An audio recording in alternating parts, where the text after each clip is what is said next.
Hi everyone, welcome back to Rufio's Film Room. In this edition, we're going to be breaking down some things that I thought our offense did well from both a play calling standpoint and execution standpoint. I thought the Giants game was an encouraging sign for our offense. So the first thing we're going to see here is the package play. I've sort of broken these down before. In case you missed it, this is a play. It's a called run play, so the line is going to be playing run all the way. The backs are going to be playing run all the way. But we have packaged into it a slant route from Josh Gordon here at the bottom of the screen. Weeden is basically reading this corner and sort of this space out here, so it's going to be this linebacker Kiwanuka here to see whether or not he's going to throw this slant. If the space is open like it is now, he's going to hit Gordon on a slant. If the linebacker flies out, he's going to hand the ball off on the draw to Trent Richardson here. So we are basically optioning this guy, constraining him, keeping him honest. Wherever he's going to go, he's going to be wrong. And we have two threats on opposite sides of him to sort of place him in conflict. So I thought Weeden made a great read on this play. I thought it was a great play call. I love these play calls. I want to see them more, especially down the red zone. The sort of compressed space of the red zone, it's kind of hard to burn the defense if they cheat. So this is one way of doing it, one way to keep them honest down here. But the execution on this play, as you will see, obviously needs to be better. So the first thing that needs to be better is rookie wide receiver Josh Gordon's route. So you're going to see a couple things. First, he's going to need to throttle this route down. So we're going to see, as I roll this forward, the Giants are playing zone coverage. As I roll this, we're going to see that corner bail and the linebacker sort of peel out. So this corner bails, linebacker is sort of coming out here to cover Josh. These are only two players that can really influence this play. And I want you to watch the corner's technique on Gordon here as I roll this forward. He is going to be playing bail, and he's going to be playing outside leverage. Okay? You can see it right there. And what that means is Gordon does not need to run this slant route like it's against man. He doesn't need to run hard and fast inside to be able to beat this corner because this corner runs himself out of the play by the nature of the coverage that he's playing here. Okay? So he's got plenty of separation from that corner. He doesn't need to run in there to create any more. What he does need to do is throttle this route down. We can see him in this sort of first window here before that linebacker. He needs to sit down here and be able to give Weeden a throwing lane between the corner and the backer for him to catch this ball. Now sometimes you'll see this linebacker fly out so hard that you will catch it in what's called this sort of second window in here. This is not one of those cases. This first window, even as Gordon is into this route, this first window is enormous. The second window is very small here. So as we see that run forward, Gordon sort of runs like he's a college player. He runs like he's running this route against man. He might be thinking about the end zone a little too hard here, and he runs, for my liking, too hard to the inside. Does not give Weeden a big enough window. The second thing Gordon needs to do better, obviously, is catch the ball. And we're going to see this here. It's sort of behind him. He has to sort of turn his back, turn around and try and catch this ball. But it does hit him on the body. You know, you're an NFL receiver. You got to catch this ball.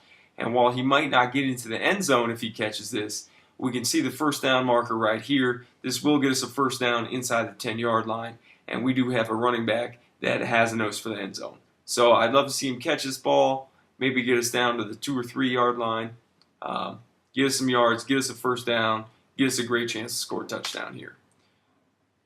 Instead, it's a drop, it's no yards, and we have a 3rd and 1. One thing I think that Brandon Weeden needs to do better on this execution of this play, it's such a minute, tiny detail, but this is the sort of level of detail at the NFL level that wins. So I want you to watch as I roll this forward in slow motion. Weeden needs to, if he's delivering this ball on the slant, that is, if he's not going to hand this off on the draw, Weeden needs to take one step and fire this ball out. We're going to see him take one step and then sort of have a little hitch or a little reset step before he throws the ball. So he's going to get the snap. He's going to take one step and then a little reset right there. That's all it is. We're going to wind that back because that's hard. It's easy to miss. He's going to take one step. He's going to reset, and then he's going to fire this out. And that is just the level of detail in the NFL. It makes him just late enough to put this ball behind Gordon. Okay, and we can see Whedon's accuracy right here. Look how close that ball is to Kiwanuka. This is already a tight window.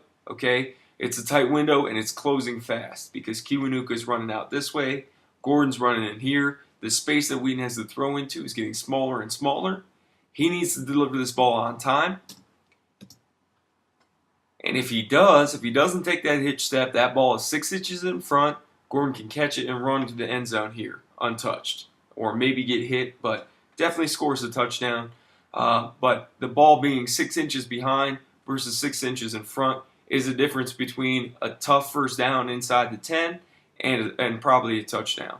And that's also the difference between taking that extra hitch and not. So while I think this is a great play call for the Browns that constrains defenders, puts defenders in conflict, keeps them honest, obviously our execution needs to be better here. So we're going to see another package play here on 1st and 10. This time it's going to be the same slant route, but it's going to be to the top of the screen. Norwood is going to run that one-step slant here. Again, we have a bailing corner. Again, Whedon is going to read this man and men on the line of scrimmage to see if this box is clear to throw that slant into. The line is playing run all the way. The backs are playing run all the way. Except pretty quickly as we take that ball out from center. You can see that line fire out like it's run. Whedon turns the other way, and it's going to signal to the backs that, hey, this is the pass, I'm pulling the trigger. This time the read is a lot more clear for Whedon on this end here, who hesitates and bites in hard for that run. Okay, so he takes a good step or two inside, and that opens this box up for Norwood to be able to run into, catch that ball in stride, and we get a good 7 or 8 out of this play. Okay, so this is a great sign from our offense because it's keeping the defense honest. The play calling is keeping the defense honest. The Giants have a safety walked up. We have everybody blocked up in this run play except for this guy right here.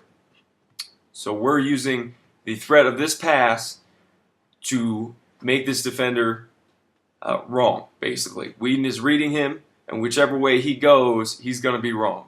If he goes outside to play coverage, we're handing the ball off. If he comes inside to help stop the run, we're throwing it right by him.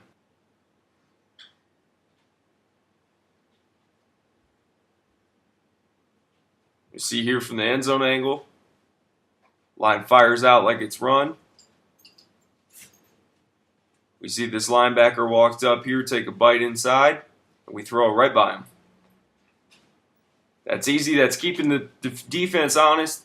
It's protecting our running plays that we love to run. We love to get the ball to 33, and it's getting us 8 yards a pop. All right, so this last package play I want to look at here is just one where we actually didn't throw the slant. Okay, we have the same package. We have this slant going on here. Whedon is going to pull the ball from center, and it's going to be our draw play that we have queued up. Whedon is going to look out to the slant out here. We're going to see this linebacker fly out, and Whedon is going to make the correct read off of him and hand the ball off. Okay, so this guy is always wrong. Whether he flies out to stop the pass or comes up to stop the run, we're putting the ball in the other place. We have everybody else blocked up. And Whedon is going to give the ball to Trent Richardson and let him go to work. So as we can see, Whedon comes out from center. He's eyeing that slant route. Right here, we're going to see this linebacker turn his hips and run out to the sideline. He's running himself out of the play. We get the safety sucked over a little bit as well. And Whedon is able to hand this ball off on the draw. We get it blocked up nicely. And we get a good chunk of yards. See, we started at the 10. We get down. I'd say we get halfway to the goal line, or just about, on this run. And these are tough yards down here at the goal line. You know, it's a lot. It's hard to sort of get everyone blocked up, get defenders out of the box because there's so little space the defense has to cover. We're going to see that here. We're going to see 94 Kiwanuka drop out. The first unblocked guy that Trent is going to see is 26 here. Okay, so as Whedon gets a snap, pulls out from center. He's looking out to his right. He makes the correct read. And we get Richardson the ball Unfortunately, he gets a little tripped up, but it's a good chunk of yards, tough yards down in the red zone, where usually they're a lot tougher.